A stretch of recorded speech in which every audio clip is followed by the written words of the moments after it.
This presentation is linked off, it's on the SCED. It's also, I'm part of the digital learning team at Grant Wood, and so we have all of the presentations that my team are making is on our website, and that URL is here, dlgwaea.org/itech, so you can see any of the ones that my team is doing, and this presentation is there as well. So I will introduce myself. My name is Beth Swantz, and I have been at Grant Wood for the last 5 years, and of that time I've worked with teachers across Eastern Iowa who are trying to figure out what blended and personalized learning looks like in their districts. We have a cohort at Grant Wood. We've been doing this for 5 years, the beginning of 6 years now. We have an outside source that comes in to provide some face-to-face content. And then I had the privilege of working with, so we have teams of people coming, and I have the privilege of working with coaches, instructional coaches from all the schools that are part of this process. So I get to hear stories of teachers making this change, and I get to see it in action across a lot of different districts, a lot of different grade levels, which is, and sometimes I say that I'm a cheerleader because I get to tell the story in many different ways. And one of the people that I have worked with, actually in my old life as a 4th grade teacher and tech coach and librarian, is Denise Busch at Mid-Prairie. She was at Mid-Prairie Middle School in Kelowna. And Denise and I have known each other for a super duper long time. And she was part of a self-taught beginning person in the first year that we started working with blended learning at Grant Wood. And so our task today is to tell the story through the lens of a person that's been walking this path for the last several years. So if you want to add to what you do, who you are, and that sort of thing. So my name is Denise Busch, and I currently teach 8th grade language arts at Mid-Prairie Middle School. I have taught everything from 3rd grade all the way up through 8th grade now in my 5 years of teaching, in my many years of teaching. And like Beth said, I've known Beth the entire time that I've been teaching in many different capacities, and it was just kind of a fluke that we ended up in a blended environment, taking a class together, I would say, through the Alvo Institute. That's where it all started many years ago. So our goal today is to sort of give you our Grant Wood's kind of definition and model for blended learning. It looks a little bit different than it does in other places, so we want to talk about that a little bit. We also want to find out from you folks where you're at in this process, because one of the things that I have learned over and over and over is this is a hard task, and if you have other people to talk to as you're walking this path, it is incredibly, incredibly helpful. So support of your colleagues, and not necessarily in the same content or grade level, is really, really a key part of this process. One of Grant Wood's goals, one of our goal statements is everything that happens at Grant Wood is based on relationships. So everything that goes right and everything that goes wrong is based on relationships. And I believe this process is about relationships more than it is about anything else. Relationships with your students, relationships with your colleagues, and the relationship between you and your content. All of that sort of comes together in a blended learning classroom. So, I'm going to add. No, but should we ask? Yes. Yeah. So we're curious, how many of you have at least tried to do a blended type of lesson? Okay. So of those of you that had your hands up, how many of you are consistently doing that in your classroom? Yeah, it's okay. There's very and there's beginnings. Yeah, and it's okay. You know, nobody's a true expert, so don't ever feel embarrassed to share your experience at all. Absolutely. We also are curious, how many of you are elementary focused? How many of you are middle school focused? High school focused? How many are district, actually you're providing something for the district? Okay, so we've got a mixture of all sorts of things. We both taught elementary for a long time. I taught 4th grade, which I loved, and one of the things that I learned in that process was when a kid has a question, they ask it. When an adult has a question, they don't. So if you would like to interrupt us and ask questions, please do. We both are very comfortable with what we're doing. I became a teacher so that I could be the one doing the talking, and I have learned through this process that's not my goal anymore. So We want to start out with, well, we said who we are. We have our contact information at the end of the slide deck. Feel free to email either one of us if you have questions or anything like that. I want to just show you some pictures that I have taken in classrooms that demonstrate what blended learning can look like. So we're going to start with some visuals of what is blended learning. So we have some schools that are doing, we have one elementary that has blown out the graded classrooms for language arts, for reading and math, and they're doing standards. They're dividing their 2nd through 5th grade students based on standards. So they have some ways of keeping track of that. These, we have a German classroom that is, she has divided her content into units, and students are moving through those units at their own speed. This is a proficiency quiz that was given by a math teacher, high school math teacher, and the purpose of this was she gave the pre-quiz, and then she asked students to find their mistakes, and that's to identify where their needs were, and then that's where they zoned in on their task. Those are all examples of blended learning. These are also examples of blended learning. We have a teacher, this is a math teacher who created she called it boot camp, and the students worked through a series. She took one unit, she wanted to try it with one unit, and she divided it up into tasks, and they worked through those tasks at their own pace.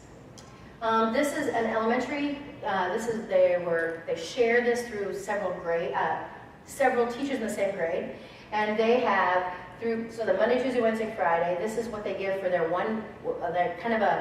the work time that the students would have, and then students have choices among those activities while the teacher is working with small groups. We have a lot of schools, elementaries especially, that are looking at the Daily 5 for math or for reading, and how is that living in a blended classroom.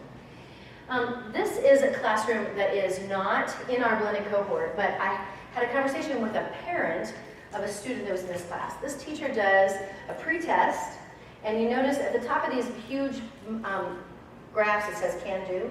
So students do a pre-test, they do a class average on the graph, then each student sets their own goal for that unit, and then they do a couple different probes throughout the unit and do a class average, and then they do their final class average. So the whole thing is built on students setting their own goals of how they're improving, and then they can visually see it because they're looking at the whole class average.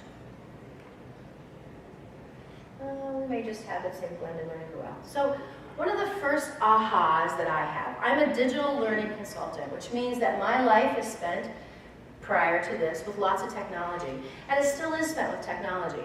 But we've had a lot of people come to us who they say, we're going one-to-one, so I want to know how to use the tech. One of my first understandings about blended learning is not a tech initiative, it is a pedagogy change. So technology allows this process to happen, but the purpose of the process is not technology. The purpose of the process is to learn the content. Technology is a tool that helps us get to that place. These 3 questions are part of what we have woven into a lot of our process. So these questions come from John Almerode, and he talks about how, we know that Hattie says, if students can answer these questions, they're going to do better in their content. So we're looking at how do we get these questions as part of the daily fabric of a classroom. So whether I'm doing rotations, whether I'm doing plays, whatever the process is, if you're focusing on these 3 questions, it's going to change what's going on in your classroom. And I think especially the 3rd question is the hard one. How do students know what they learn? Because what I have found in all my conversations is that we want independent students, we want independent learners that can tell me, how do I know this, but we also want compliant students. So there's this tension between these 2 places. So weaving this into classrooms is really a part of this process. This is the definition that we're working off of at Grantwood. This comes from the Christensen Institute. We are looking at how technology can be integrated into the learning experience. We're looking at learner-centered education that has voice and choice of path, pace, and place. And it needs to happen in a brick and mortar building. This model is not Like, you can choose not to come to class, or I'm going to create an online class that is an alternative. Our Grant Wood model is face-to-face time in a classroom during a regular 7-period day, our block scheduling, all of that sort of thing. But this is sort of where I feel like the secondary, this is what the goals actually kind of have evolved into. I think our elementary goal is to create independence. We as elementary teachers I was so good at making sure that every decision in my classroom came through me. I had very compliant students, but my students were not independent. I was making a lot of their choices. So how do we shift that to be building independence? Because by the time they get to middle school, our middle school and high school teachers, you guys want independent learners. Well, if we have taught independence out of them, what does that look like for secondary? And I think the secondary goal really needs to be, let's focus on the student, not just on the content. Yesterday I was in a session that Paul Mugen did. He's a biology teacher at Waverly Shell Rock. And one of the things he said is, I feel like I am actually teaching students now, I'm not teaching biology. And I think that is an enormous shift. He talked a lot about the relationships he's creating with his students. So I think that those two goals kind of layer on top of this entire process. So that's sort of setting the stage. Oh, I guess I have a couple more, sorry. If you haven't done, what we have decided at Grant Wood is we're going to start with focus on station rotation, simply because that is one model that gets us to blended learning. This is an example of station rotation. It is not the answer to everything by any means, but it is an entry point. So station rotation, basically what you're looking at is you're dividing up a lesson content into a number of stations. One model says 4 stations. This one gives you a 5th station, which is a catch-up. The 4 is not a magic number by any means. It's helpful for students if your stations tend to be an independent station, a digital station, some sort of group work station, and a teacher mini lesson, and it's always kind of those different kinds of stations. Timers drive that. What happens is it's really hard to have 4 things all magically end at exactly 15 minutes. So this timer becomes the kind of pain point quickly. So sometimes we have people that create stations that students are not based on a timer, they just move when they need to move. This 5th station becomes a catch-up station, so you can add that in if you need it. So students know they don't have to be anxious, they'll have time to work some more. So that's kind of like the structure that we started with. And now I'm going to turn this over to Denise, and she can tell you, like, what does this is all like, I don't want to say theory, but kind of, I'm not teaching this way. What does this look like in an actual classroom? Okay, so when I first started teaching, I taught 6th grade, and I was 5th and 6th grade, and I was teaching math and science.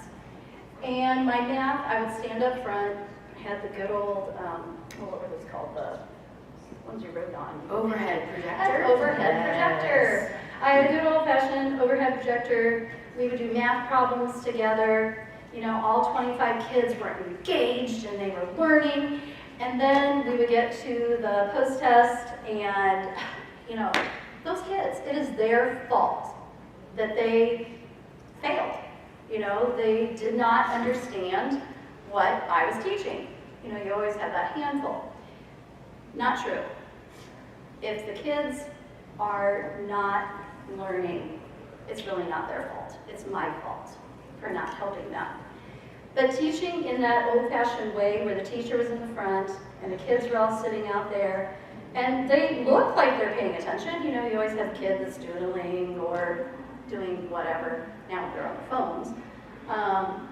But when you're teaching to 25 kids, they're not all going to be engaged.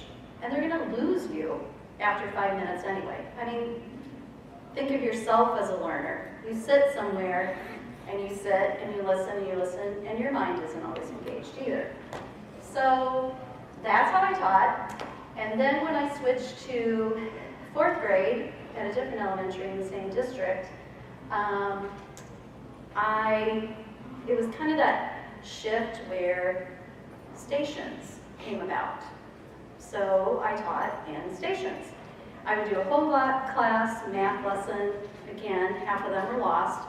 But I would try to catch that up in centers, right? My centers, so then when I took the Alvo Institute's blended learning course, I was like, hey, I'm already doing station rotations. No. My stations consisted of, you're going to do the worksheet at this one, and at this station, iPads were new, and there were some cool apps on those iPads. But were they really geared towards what that student needed? Probably not. It was just kind of, that filler. Here, do these things while I meet with a group. Sure, when I was meeting in a small group, it was much better because I was able to, engage those 4 or 5 kids that were sitting around the table. But I wasn't gearing that lesson. I wasn't changing that lesson for the groups that came to me. So I wasn't truly doing blended learning because it wasn't based on what those kids needed per se. Does that make sense? So then I took another blended learning class. Well, the Alba one started making me think about all this. And I came up with kind of a flipped classroom. And I would, in the morning, the kids were in there for 15, 20 minutes before class started. So what I would have them do is I'd put on the board to go to my website and go to whatever the lesson was we were doing that day. So maybe they would go to 5.4. And they would go through those things, and this doesn't show it, but typically there would be an exit ticket. And it would just be a couple questions to see where they were at. I would then take that information and group strategically so that I could teach the content that those kids were needing. So that was my process, where I started. Then I switched to the middle school and I taught 5th grade, and I was so excited to new content to start all over. And that kind of leads into one of my tips, which is you can't start from scratch and try to do, because I was self-contained, which I hadn't been in years, math, reading, writing, science, social studies. You can't jump into it and try to blend everything all at one time. I went insane, and I stopped, and I didn't do any blending for a couple months because I was just distraught. So I went back to the sage on the stage and just kind of spoon-feeding that information. And then I jumped in and started with math because that was always the easiest one for me to blend, and it worked great. Then the next year, I went to 8th grade, language arts. So last year I started out in language arts, and I knew to start small.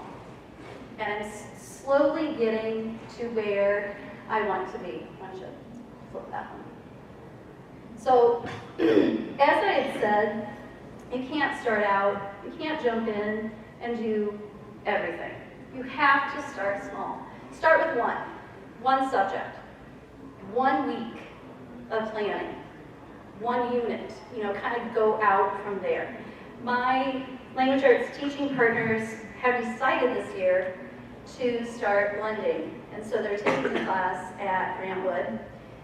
And at first, one of them, because she also was a veteran teacher, been teaching for 20 years or more, and she was stressed to think about it because on her own she had researched blended learning and she had tried to do a station rotation and it failed.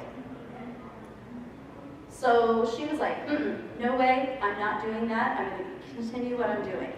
Well, as we taught last year together, she started to listen to me, and she started to listen to the science team that had gone last year to Grantwood, and she started thinking, this is a great idea. Maybe I don't have to be that one up front, and I can get to know my kids better. Which, speaking of the science team, at the very beginning, they kept saying, they were kind of pushing back, and they're like, well, I have kids who aren't doing anything. And I said, were these kids doing something before? When you were just speaking to the whole class. Well, sure, they were all engaged. They were paying attention. They slowly came to the realization that I now understand my students by teaching in a blended way. And no, those kids weren't getting anything before.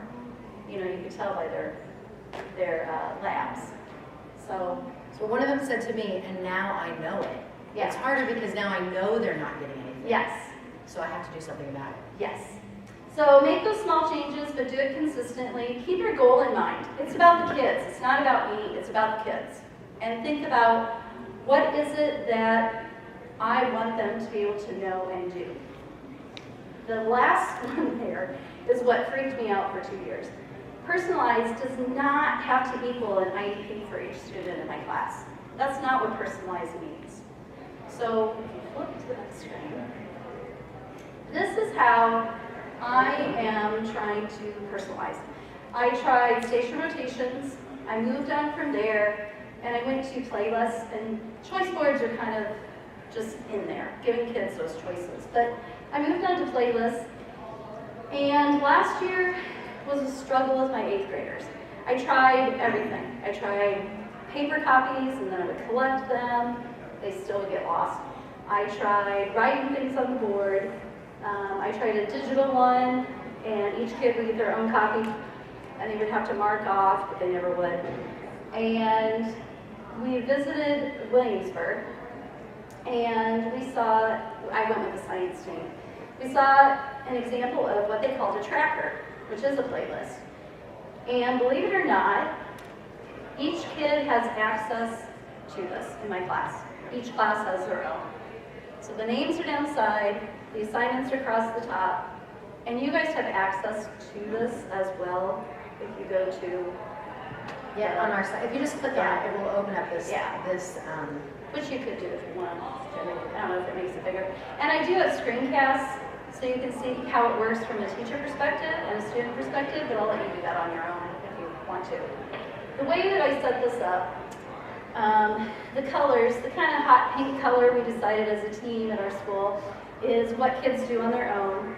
Yellow is what they need to do with their group, and the blue I'm in control of. And when they finish an assignment, they put the date in that they finish it. I control the dates for the blues. And I do have like the dates that things are due for them, and it's in chronological order. First I just threw them all out there, and that just confused the kids, and they were randomly working on assignments even though it said when different things were due. So when they finish it, they put the date, and then I know that I can then check that. Look at it, make sure that it's finished, or pull a kid. Like for this one, when they created their own way to practice vocabulary that week, I wanted to see it. So some did Quizlets, some did flashcards or bingo. I wanted to check it, and then I would color it. So I knew this person was done. I looked at it, colored it green. If they need to check back in with me, orange means come see the teacher, we need to talk. Red means you just have something to fix, and you don't have to check in with me. Gray means late, so I can keep track of, how many times a kid has late work. So the kids do not do any coloring. And I know you might be thinking, they're going to go in and mess around. They're going to do all kinds of things. In the past 2 years, I haven't had any kids do any changing. So that's kind of nice. But this is how I'm personalizing, and this is how I'm able to create small groups to meet with me. But I also do a lot of one-on-one. Last week, I met with kids individually twice during that week to go over 2 different things. And I know my students personally, like on a personal level and academic level, so much better than I ever did before. And it makes teaching fun to know your kids and to have that relationship and to know that you are helping them to succeed, because it's really not about me. I already finished school. It's about them and taking them where they need to be. And another way of personalizing is, if I know that I have kids that know nothing about a certain grammar skill, a certain standard, then I need to backtrack. If they don't know how to put a sentence together, then why do I need to be teaching them independent and dependent clauses or relative clauses even further if they can't put a sentence together, a complete sentence? So I need to backtrack and fill those gaps and take them where they're at. And by teaching in a blended way, I'm able to do that. So if I can jump in and add two things that Denise, that she and I have talked about. One of those is when she talked about personalization, and that's not an IEP for each student. That is what the barrier is for some teachers. Like, how do we get that out of our head?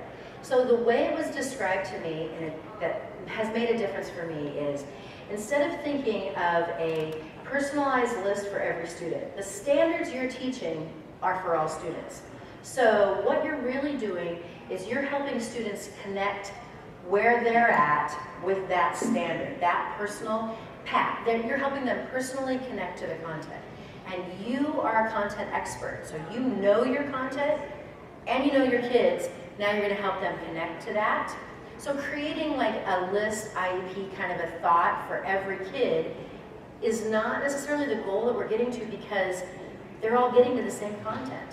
So that's one thing. And how they move through the content Is what's different. Right. Beth and I were just talking about that. Since we just got a new grammar curriculum, first ever grammar curriculum, I'm kind of working through it myself and uploading that. But eventually, I would like for kids to come in, because the way, okay, so this one right here is a quick check. And it's on subordinating conjunctions, dependent and independent clauses. I could have set this up on the Wakelet that they review, because it's last year's stuff. They review, take this, and I see where they're at. But instead, I flipped that. I have them take this quick test, or quick check, and based on their score was what they did on the Wakelet. If they had 7 out of 10 or higher, they went on to relative clauses, which was new.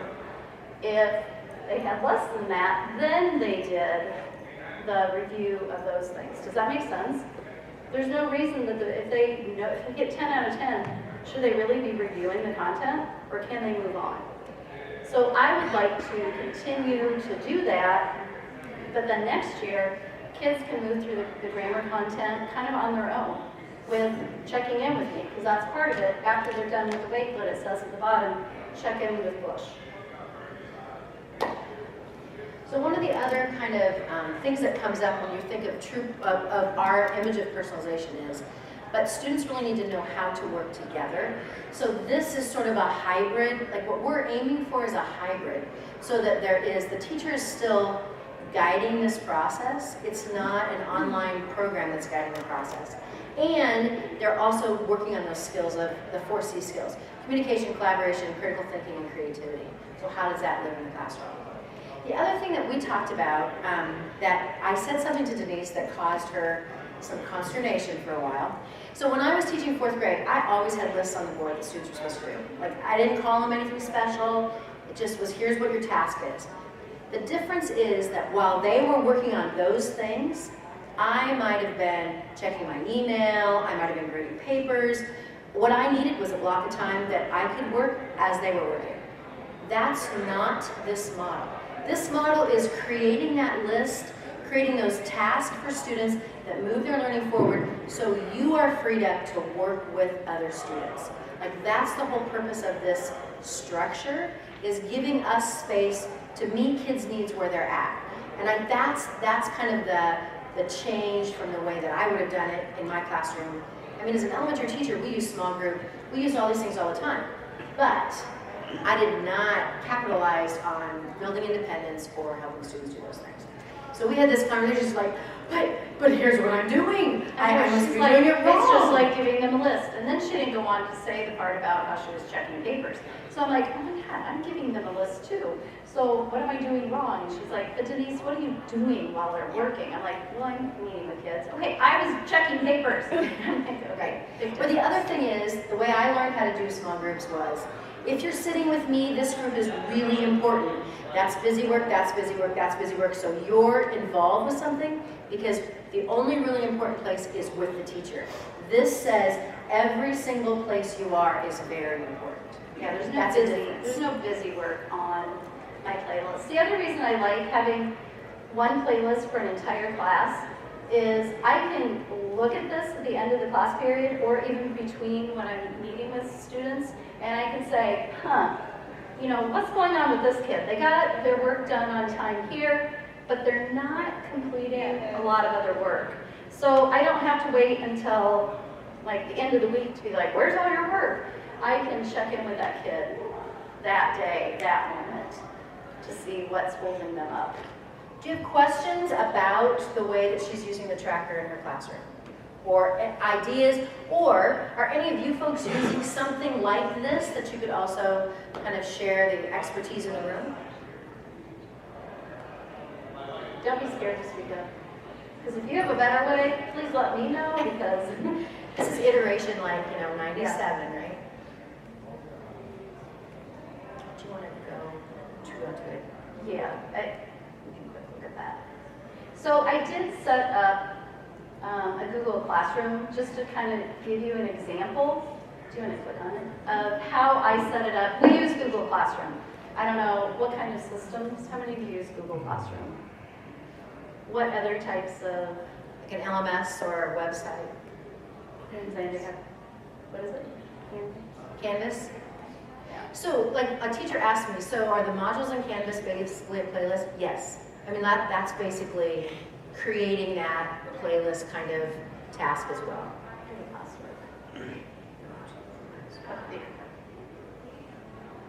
So, obviously it'd be fuller than this, but I just set up the different categories, the different topics, and we are doing the Wonderful Wizard of Oz. So I have that, and then the different, click on the chapters, 7 through 9. And then you can see what I put in there are the things that would be on the tracker if there wasn't a link to it.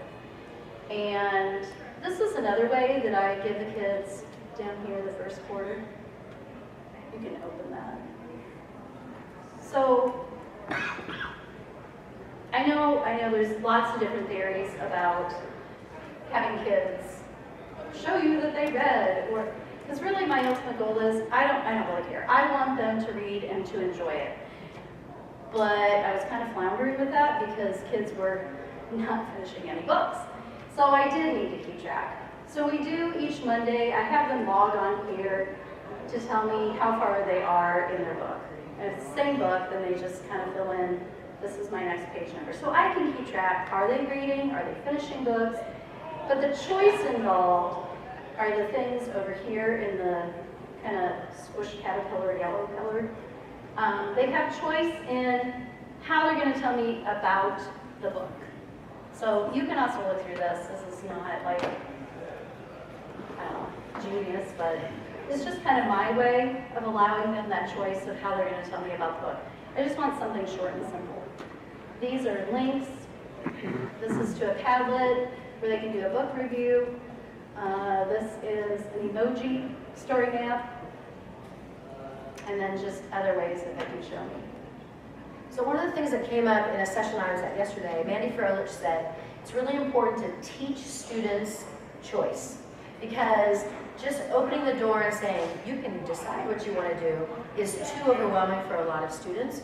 So even if this is how you would start, here are your options, and then slowly you would add in like more, create your own, like how do you want to do this? Come talk to me. And I've had some kids do that already, and they've had some great ideas, which was the same on the vocabulary. I came up with the Jeopardy, so that was pretty cool.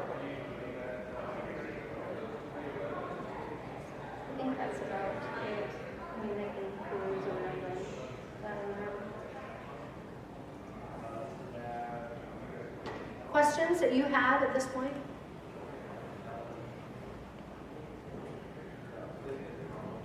I mean, what would you like to know? Yes? What is your daily, how does every single day look like rotations? Like for the whole year, It's a really or good how does that work? I do not do rotations. So they have the playlist and they work from that playlist. On the day that I introduce the playlist, that does take time, but then the rest of the time is work time, and I'm pulling kids, either in small groups or individuals. So how often do you do whole class kinds of things? Other than me telling them about that.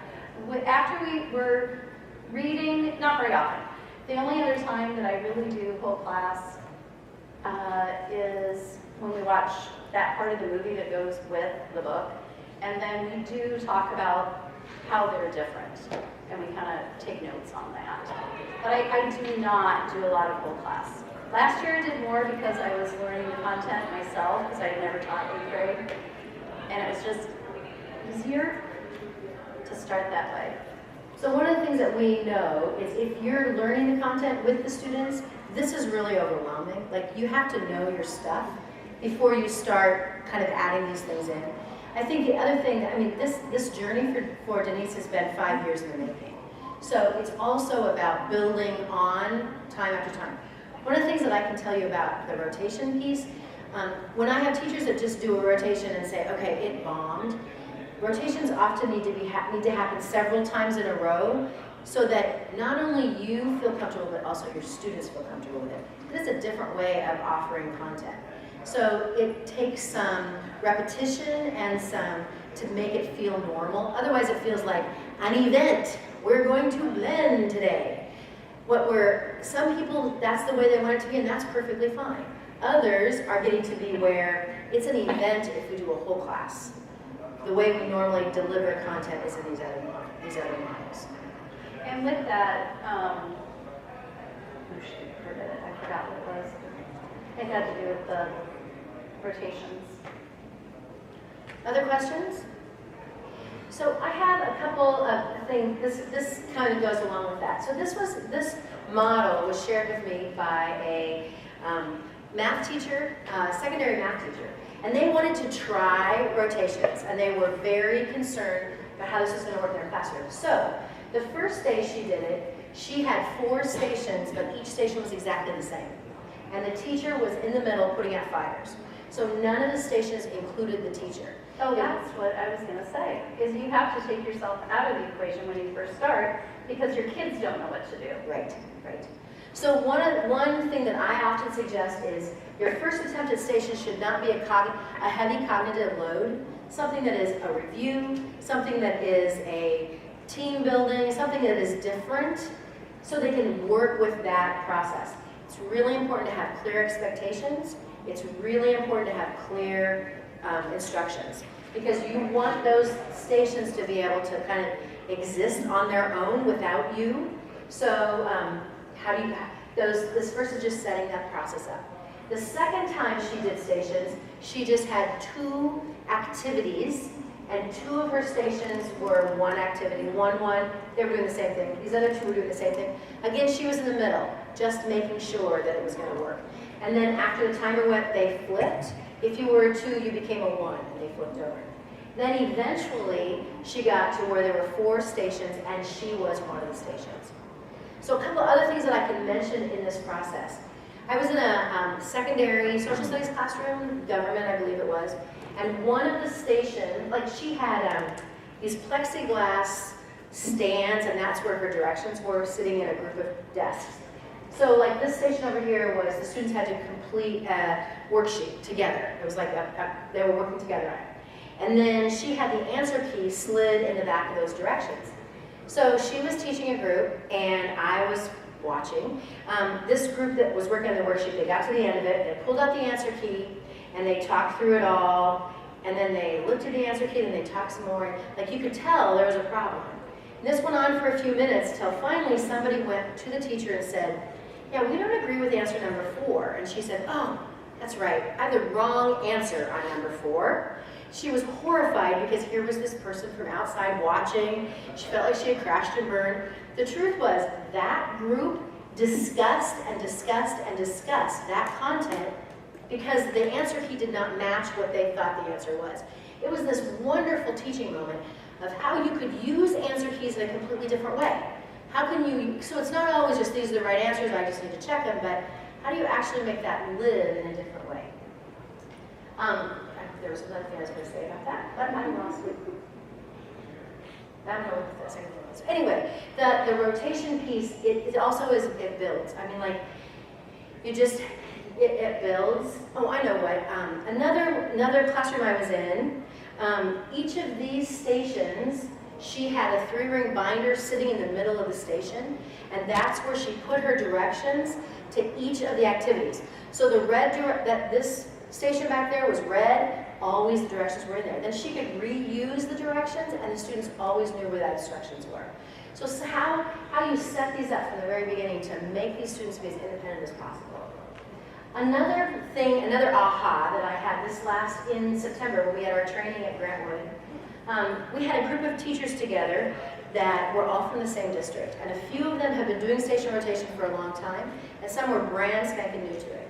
And we talked about a lot of different things, and then I said to these people that have been doing it for a while, so how do you start? Like, if you're going to do a lesson and you want to do station rotation, what do you do? And what the teacher said is, I take a piece of paper, I divide it into however many stations I'm going to have, and I divide my kids.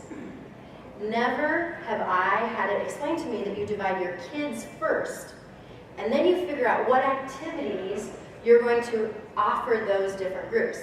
It completely changes this dynamic, because if the John, Samantha, Fred, George group is really a group that knows their stuff, maybe they don't have to do all 4 stations. Maybe that group just is going to do station 1, 3, and 4. Or maybe inside that group there's a subgroup that's going to do something different. But then you can change all these dynamics with stations. So sometimes we feel like we want to move beyond stations very quickly. There's a lot that can happen inside those stations as well. Classroom management, as I said, this is key. This is what keeps you from losing your mind. And one of the things that Denise said about how when she was feeling overwhelmed, what we know, what we see is in classrooms, things will be moving along, and then it's getting to be Christmas, and we get stressed, and we revert back to the way we have always taught before, because that's our comfort zone.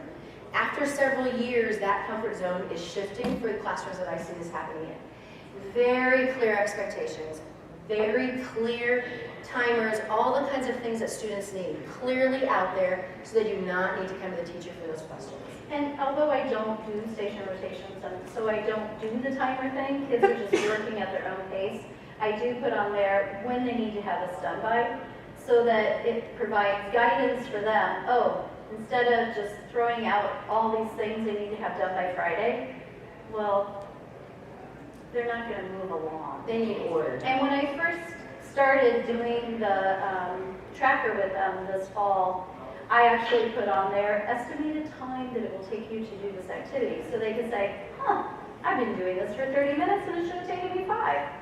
And so I still see timers sometimes on the board, even in classes where you're not doing rotation, just to help students have a frame of, this is what 15 minutes feels like. This is what 30 minutes feels like.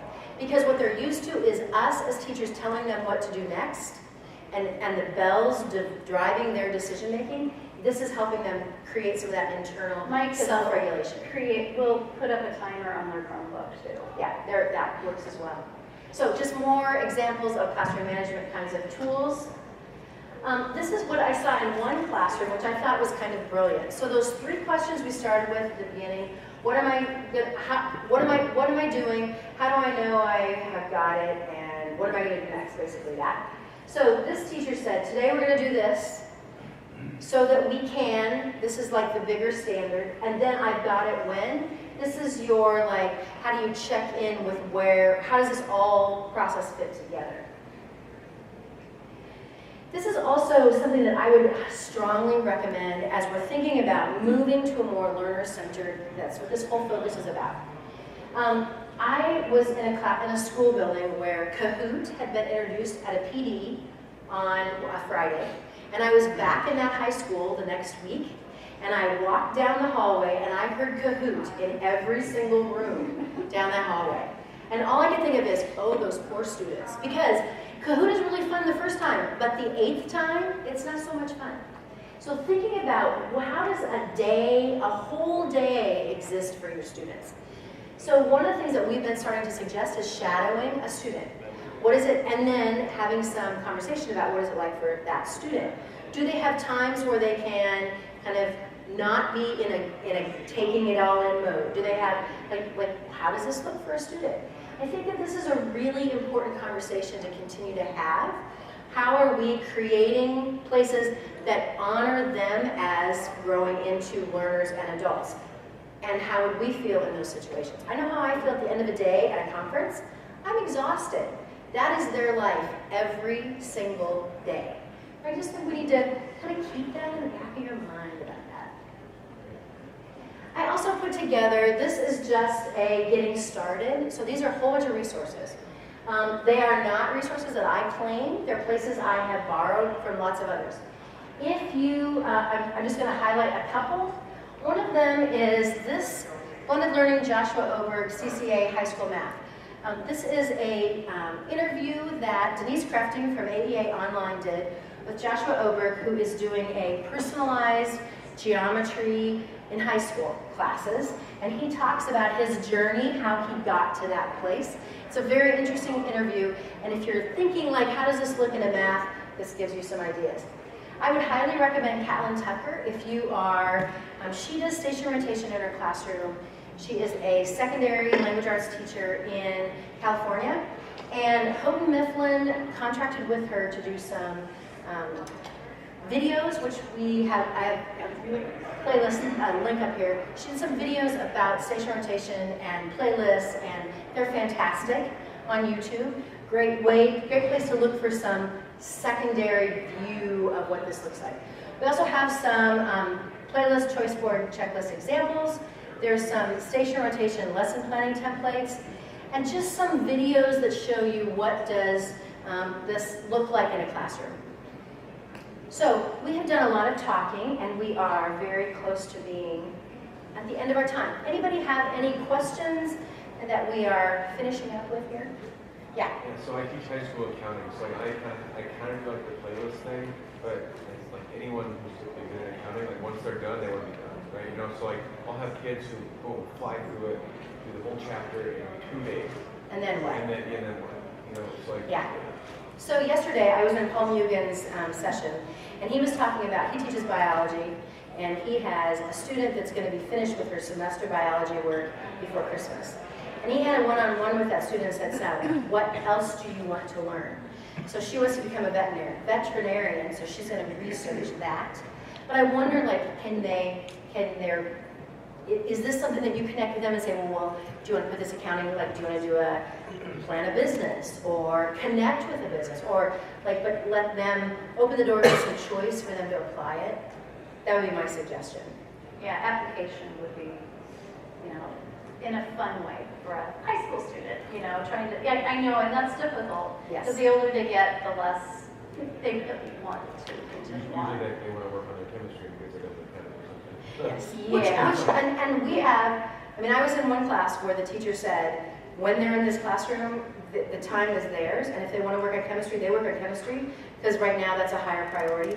I think that is your school and your own philosophy, how that feels. I mean, you could argue that they're done with their content, so I think that that's yeah, a work in progress. Other questions? Or idea, anybody have a learning that was a success that you want to share with us, or a work in progress that you just like some suggestions about? Or is it too early? Yeah. Well, and nobody likes to be put on the spot. But, you know, Absolutely. we were talking about that. I said, whenever I go to these, I always sit as far back as possible. So I get that. But seriously, if you do have any questions, just reach out to either one of us. We'll be more than glad to help. We also, Denise Crafting was in here. She asked me to mention, if you're from another AEA other than Grant Wood and you're interested in more blended learning, Iowa AEA Online they have online cohorts of folks that are working toward this. Their model is much more of a self-contained online course that doesn't have necessarily the teacher in the middle component that we're working for, but There's not a perfect way, and all of these, if I've learned anything, is we also need to personalize this journey for you folks. Because if the teacher is not happy in this process, it's not gonna continue. So we really want to empower you guys to be the drivers of this. Thank you so much, thanks, and have a great rest of your day at iTech.